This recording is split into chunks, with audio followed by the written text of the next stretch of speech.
Today I need to install a dash cam in my Ford Ranger because it is 2026 and having a dash cam in whatever you daily drive is almost a necessity because it is your word against theirs. So today I have a dash cam from Redtiger. This is the F17 and this thing is going to save me hopefully whatever headaches happen if I possibly get in a wreck or somebody hits me, whatever it may be. It's literally your word against theirs. And if you don't have proof and they don't tell the truth, you're pretty much screwed. I will also put a link in the description for this dash cam. If you're interested, click on the link. There also is a discount code below. So what comes in the package is really good instructions right here. Tells you exactly how to use it. Left button, right button, okay, inside camera, power port. Very nice packaging. Has user manual and then your electrostatic sticker that goes on the windshield. It's not my first time installing one of these dash cams. Then you have a rear camera cable, all your cable clips, adhesive, comes with power supply cable and your tool. Here's your rear camera. Oh, I guess that's the front camera. This is the inside camera. They both move. Also comes with all the cables you're gonna need to install it. And my Ranger is pretty small, so I think I'll have enough cables to get this properly installed. I can get this package open. Oh yeah, look at that. Oh man, we have fuses, adapter fuses. Ooh, it came with a little tool. These are always save these. Trim tool. I have so many of these and they always come in handy. So the first thing I want to do is I want to clean a spot on the windshield where I'm going to put the anti-static sticker. You want to make sure that's nice and clean. It doesn't have any residue. Now I need to attach this, and it tells you all the instructions right here. It wants you to attach this side that you're reading to the windshield. There we go. Oh, I got my fingerprint on it.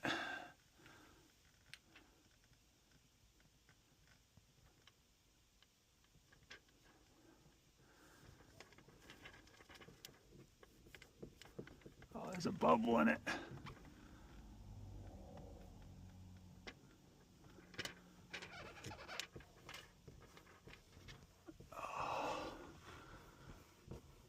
Now let's peel these off of here, off the lenses. Got that one.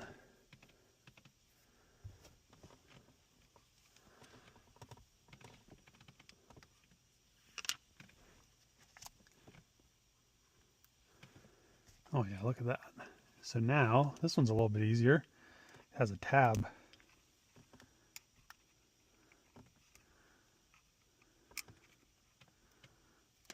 I'd almost rather have this, but I need to see the screen kinda. Maybe for now I'll just stick it with a sticker.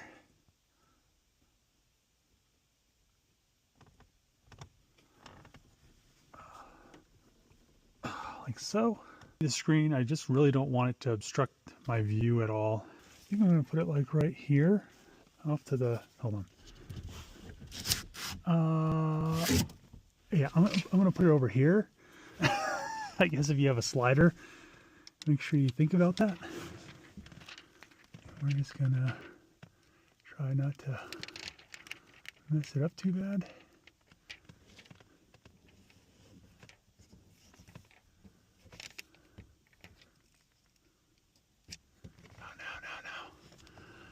Don't mess it up like that. I wish they had tabs on these. They really make these stickers hard to apply. And let's try again. I'm glad they give you like 20 of them.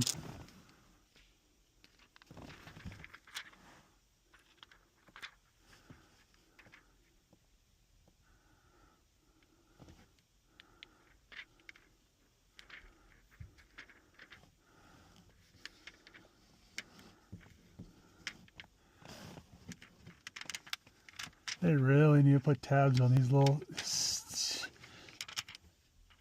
is annoying. Now they give you this extra long cable, which is going to be pretty excessive for this truck. Now that everything's hooked up, I just need to provide a power, a switch power, and then a ground. So I'm going to pull off this surrounder around the fuse box. They give you a bunch of different fuse adapters. So as you can see here, you have different blade ones, but you need 2 of them. So they give you 2 bags. So whatever extra ones you have, you can save them and use them on different projects that you need to add power and switch power to, which is very helpful if you build a lot of different cars. I would really recommend looking up your fuse box diagram so you're not pulling each fuse out, trying to find a constant power and a switch power. So as you can see right here, we have this fuse and it is radio battery feed B+. So our yellow wire is going to connect to this. And the next one I'm going to use is this power point right here. It's a 20 amp. It's for your cigarette lighter. The cigarette lighter is on the switch circuit. So we have this right here. I'm going to pull that, and that is going to be our switch power. The other cool thing about this whole setup is they have this little box right here, and I'm going to connect this wire, try to hold it so you guys can see it. We're going to go to our battery, and it shows you the voltage. So that is going to be that switched. It's telling you that we have the constant, and that's telling you that we have 12.1 volts. It looks like my battery probably is getting down there. I'm glad I parked my truck in the garage so it doesn't get super cold. That connected, and this is going to be our switch power right here.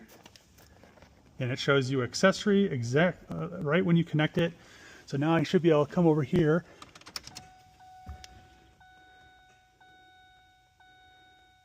and it should power up. There we go. And I guess it's always going to be on, so we're going to need to tuck this away. And it has a little piece of adhesive tape, but I'm going to tuck all this stuff back behind here. This is powered up, so I'm going to just hit English. Let's see. It should be mountain time, but let's see if we can get...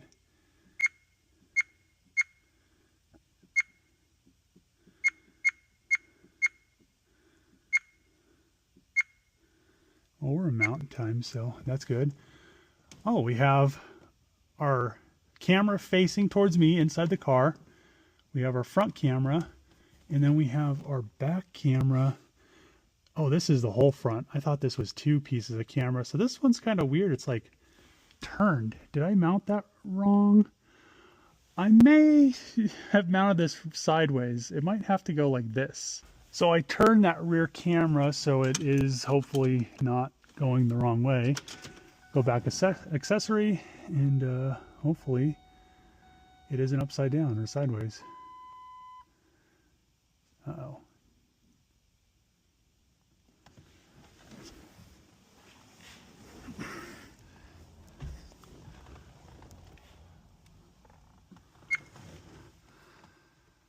Okay, there we go. The camera's still upside down.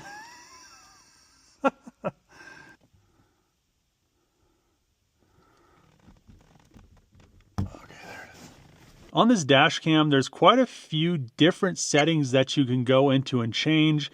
Depending on how you want it to work, you can set this thing up to do a bunch of different things. You can have voice control commands as well as internal recording. You can flip this. I wish I would have actually looked at this. I didn't actually have to flip that rear camera, but you can do a mirror flip, a rear cam flip. You have parking mode. You also, if you click parking mode, it actually does 6 trigger recording, 12-hour time lapse, 24-hour time lapse. So if you're parked and you want it to record, it's a G trigger recording, sorry, not a 6, but if you want it to record, if something happens, it can do that, which is really cool. So the other thing is if you come in here, you can turn GPS on, you could have the date stamp, speed stamp, GPS stamp. You could do the speed units, which we're miles per hour. So far, it's been working really good. The footage is 4K.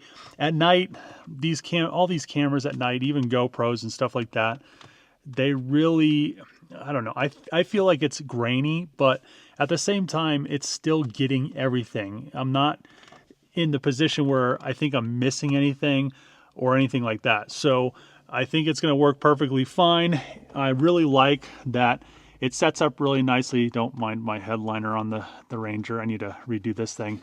But it sets up really nicely. It would be nice if this was just maybe one single wire going up, but obviously it's not that big of a deal. And maybe if this one was just going straight instead of being at like a little bit of an angle.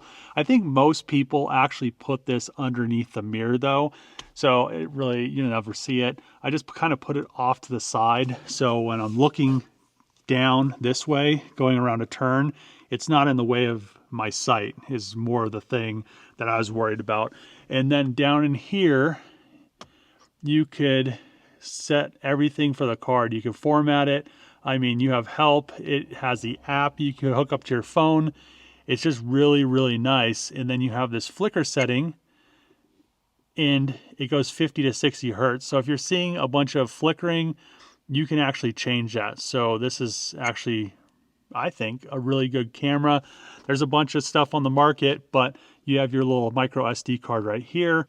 And the dash cam comes with a 128 gigabyte SD card. So you're gonna have plenty of storage space for all the recordings because it's not gonna fill this up really quick. And then by the time it actually starts overwriting what you have recorded, it's gonna be, you're not gonna have to worry about losing footage if something ends up happening.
It's really nice now having a dash cam in the Ford Ranger, and it's pretty funny because I daily drive this 2006, almost 300,000 mile Ford Ranger. And it runs and drives perfectly fine. And the reason why I don't drive any of my Hellcats daily or any of the other stuff, I mean, I drive them a lot, but I don't like driving them where I'm gonna have to park in a Walmart parking lot or if they're gonna be left outside for long periods of time, because people nowadays really don't have any respect. And that's really the point of having dash cams now. I mean, I've said at the beginning of this video, it's 2026 and you pretty much need one, and that is an understatement because at the end of the day, most people, if anything happens, they're gonna lie. I mean, the great thing about the Ranger is I don't really care too much about it. I do care about it, but you know, a truck at Walmart rolled into the back of it and I was just like, you know what? It's a beat up Ford Ranger with almost 300,000 miles. So, and the dude didn't put his, it was like a Toyota, he didn't put his Toyota in park. And it was funny, the Toyota actually got way more damage than the Ranger did. But if I would have had a dash cam, I would have had a video of his truck rolling across the parking lot into the back of the Ranger. It's just one of those things that if you have it and you need it, you're gonna be thanking yourself all day long. I will put a link in the description. If you like this video, give it a thumbs up, throw a comment below, and as always, see you guys next time.